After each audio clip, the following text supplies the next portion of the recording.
హరే కృష్ణ. ఏకాదశి వ్రతం ఎంతో పుణ్యప్రదమైంది. మానవులందరూ ఎన్నో వ్రతాలు, పూజలు, అనేక రకమైన కోరికలు తీర్చుకోవడం కోసం ఆచరిస్తూ ఉంటారు. ఆయా కోరికలైతే తీరుతాయి, కానీ మోక్షం మాత్రం దొరకదు. ఎవరైతే భగవద్ధామం చేరాలనుకుంటారో, మోక్షం పొందాలనుకుంటారో వారు ఏకాదశి వ్రతం ఆచరించాలి. బ్రహ్మవైవర్త పురాణంలో ధర్మరాజు శ్రీకృష్ణుని సంవాద రూపంలో ఈ ఏకాదశి వ్రతం గురించి చెప్పబడింది. ఒకరోజు ధర్మరాజు, దేవా శ్రీకృష్ణ, భాద్రపద మాసం కృష్ణపక్షంలో వచ్చే ఏకాదశిని ఏమంటారు? దాని విశిష్టత, మహాత్యం, వ్రతపాలన వలన కలిగే పుణ్యఫలం ఏమిటో వివరంగా తెలియచేయమని అర్థించాడు. అప్పుడు శ్రీకృష్ణ భగవానుడు ఈ ఏకాదశిని అన్నద ఏకాదశి అని, అజ ఏకాదశి అని పిలుస్తారు. అన్నద ఏకాదశి అత్యంత విశిష్టమైంది, ప్రత్యేకమైంది కూడాను. మానవుల సమస్త పాపాలని, అనేక సంవత్సరాల నుండి పట్టున్న కష్టాల నుండి బయటపడేస్తుంది. ఈ పుణ్యప్రదమైన రోజున ఎవరైతే శ్రీకృష్ణ భగవానుణ్ణి హృషికేశుడి రూపంలో పూజించి అర్చిస్తారో వారు సమస్త పాప ఫలాల నుండి విముక్తులవుతారు. ఏకాదశి వ్రతం రోజున అత్యంత శ్రద్ధతో శ్రీకృష్ణుని నామజపం, సంకీర్తన చెయ్యాలి.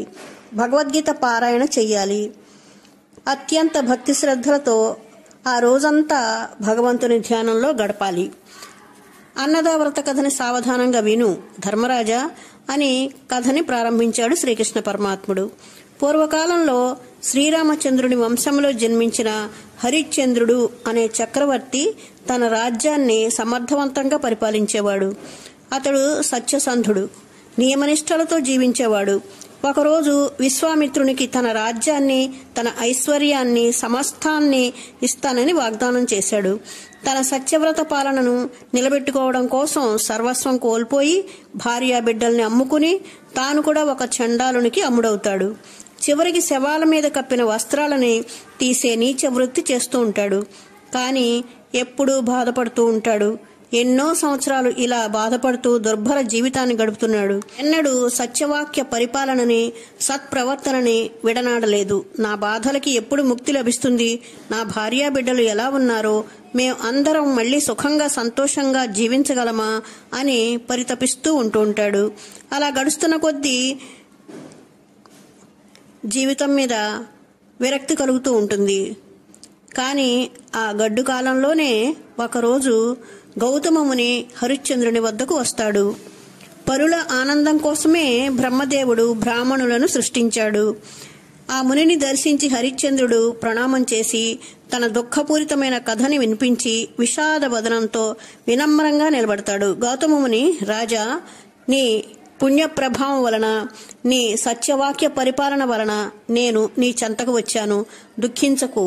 త్వరలోనే అన్నద ఏకాదశి అంటే భాద్రపద మాసంలో కృష్ణపక్షంలో వస్తోంది. ఆ అన్నద ఏకాదశి వ్రతాన్ని విధి విధానాలతో ఆచరించు. ఉపవాసం చెయ్యి.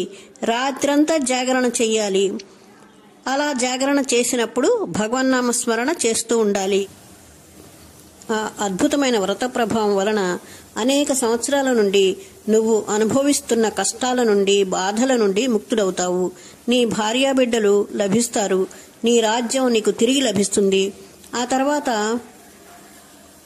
మీ అందరికీ అంత్యకాలంలో ముక్తి కూడా ప్రాప్తిస్తుంది. గౌతముని ఆ విధంగా వివరించిన తర్వాత అదృశ్యమైపోతాడు. ఆ విధంగానే అన్నద ఏకాదశి వ్రతం భక్తి శ్రద్ధలతో ఆచరించాడు. ఉపవాస దీక్ష చేసి రాత్రంతా భగవన్నామ స్మరణతో జాగరణ చేశాడు. వ్రతమహిమ వలన బ్రహ్మ విష్ణు మహేశ్వరులు దర్శనమిచ్చారు. హరిశ్చంద్రుడి భార్య మరణించిన తన కుమారుడు రాచరికం ఉట్టిపడుతూ అతని ముందుకు వచ్చారు. ఆకాశం నుండి దేవతలు దుందుభులు మ్రోగించారు. రాజా హరిశ్చంద్రుడు ఆనంద భాష్పాలతో త్రిమూర్తులని తన భార్య బిడ్డలతో సేవించాడు. ఆ తర్వాత తన రాజ్యం ఏ ఒడిదుడుకులు లేకుండా లభించింది. ఆ తర్వాత ఎన్నో సంవత్సరాలు రాజ్యమేలిన తర్వాత భార్యాపుత్రులతో తన రాజ్య ప్రజలతో సహా భగవద్ధామం ప్రవేశించాడు. కేవలం అన్నద ఏకాదశి వ్రత మహిమ వలన హరిశ్చంద్రుడు పోగొట్టుకున్న రాజ్యాన్ని, భార్యా బిడ్డల్ని పొందగలిగాడు. తన దీర్ఘకాలికమైన కష్ట నష్టాల నుండి విముక్తి పొందాడు. అన్నదా ఏకాదశి వ్రత కథ చదివిన వారు, విన్నవారు అశ్వమేధ యాగం చేసిన ఫలితం పొందుతారు. అనేక సంవత్సరాల నుండి కష్టాలు, కడగండ్లు అనుభవిస్తున్న వారు వాటి నుండి విముక్తులవుతారు. జన్మాంతరాల నుండి చేసిన సమస్త పాపాల నుండి రక్షింపబడతారు. చివరకు ముక్తిని పొందుతారు. ఈ వ్రతం చేసేవారు శ్రీకృష్ణ భగవానుని ప్రసన్నం చేసుకోగలుగుతారు. ఎందుకంటే ఏకాదశి అతని శరీరంలో ఒక భాగం కాబట్టి. వారి జీవితాలను ఉద్ధరించుకోవడమే కాకుండా తన పరివారాన్ని ఉద్ధరింపగలుగుతారు. ఈ వ్రతాన్ని ఆచరించేవారు అనేక దాన ధర్మాలను చేసిన, తీర్థయాత్రలు చేసిన, వ్రతాలు, పూజలు, అర్చనలు చేసిన, ఎన్నో యాగాలు చేసినా వచ్చేటటువంటి పుణ్యఫలాన్ని పొందుతారు. అంతేకాకుండా శ్రీకృష్ణ భగవానుడు ధ్రువుడికి ధ్రువలోకం, పాండవులకు విశాల సామ్రాజ్యం లభింపచేశాడు. ఎంతో మంది భక్తులకి ఎన్నో రకాల వరాలను ఇచ్చాడు. ఆ అద్భుతమైన వ్రత ప్రభావం వలన అనేక సంవత్సరాల నుండి నువ్వు అనుభవిస్తున్న కష్టాల నుండి, బాధల నుండి ముక్తుడవుతావు. నీ భార్యాబిడ్డలు లభిస్తారు. నీ రాజ్యం నీకు తిరిగి లభిస్తుంది. ఆ తర్వాత మీ అందరికీ అంత్యకాలంలో ముక్తి కూడా ప్రాప్తిస్తుంది. గౌతముని ఆ విధంగా వివరించిన తర్వాత అదృశ్యమైపోతాడు. ఆ విధంగానే అన్నదా ఏకాదశి వ్రతం భక్తి శ్రద్ధలతో ఆచరించాడు. ఉపవాస దీక్ష చేసి రాత్రంతా భగవన్నామ స్మరణతో జాగరణ చేశాడు. వ్రతమహిమ వలన బ్రహ్మ విష్ణు మహేశ్వరులు దర్శనమిచ్చారు. హరిశ్చంద్రుడి భార్య మరణించిన తన కుమారుడు రాచరికం ఉట్టిపడుతూ అతని ముందుకు వచ్చారు. ఆకాశం నుండి దేవతలు దుందుభులు మ్రోగించారు. రాజా హరిశ్చంద్రుడు ఆనంద భాష్పాలతో త్రిమూర్తులని తన భార్య బిడ్డలతో సేవించాడు. ఆ తర్వాత తన రాజ్యం ఏ ఒడిదుడుకులు లేకుండా లభించింది. ఆ తర్వాత ఎన్నో సంవత్సరాలు రాజ్యమేలిన తర్వాత భార్యాపుత్రులతో తన రాజ్య ప్రజలతో సహా భగవద్ధామం ప్రవేశించాడు. కేవలం అన్నదా ఏకాదశి వ్రత మహిమ వలన హరిశ్చంద్రుడు పోగొట్టుకున్న రాజ్యాన్ని, భార్యా బిడ్డల్ని పొందగలిగాడు. తన దీర్ఘకాలికమైన కష్ట నష్టాల నుండి విముక్తి పొందాడు. అన్నదా ఏకాదశి వ్రత కథ చదివిన వారు, విన్నవారు అశ్వమేధ యాగం చేసిన ఫలితం పొందుతారు. అనేక సంవత్సరాల నుండి కష్టాలు, కడగండ్లు అనుభవిస్తున్న వారు వాటి నుండి విముక్తులవుతారు. జన్మాంతరాల నుండి చేసిన సమస్త పాపాల నుండి రక్షింపబడతారు. చివరకు ముక్తిని పొందుతారు. ఈ వ్రతం చేసేవారు శ్రీకృష్ణ భగవానుని ప్రసన్నం చేసుకోగలుగుతారు. ఎందుకంటే ఏకాదశి అతని శరీరంలో ఒక భాగం కాబట్టి. వారి జీవితాలను ఉద్ధరించుకోవడమే కాకుండా తన పరివారాన్ని ఉద్ధరింపగలుగుతారు.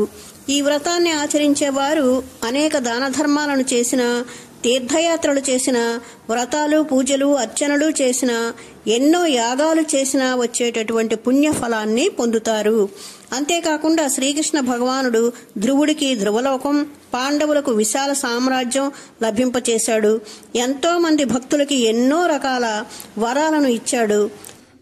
అలాంటిది మన కష్టాలని, బాధలని కడతీర్చి మనల్ని గోలోకం వైపు తీసుకువెళ్ళగలిగిన వాడు శ్రీకృష్ణ భగవానుడు ఒక్కడే. ఈ వీడియో మీకు నచ్చినట్లయితే లైక్ చేయండి, సబ్స్క్రైబ్ చేయండి, మీ వాళ్ళందరికీ షేర్ చేయండి. హరే కృష్ణ.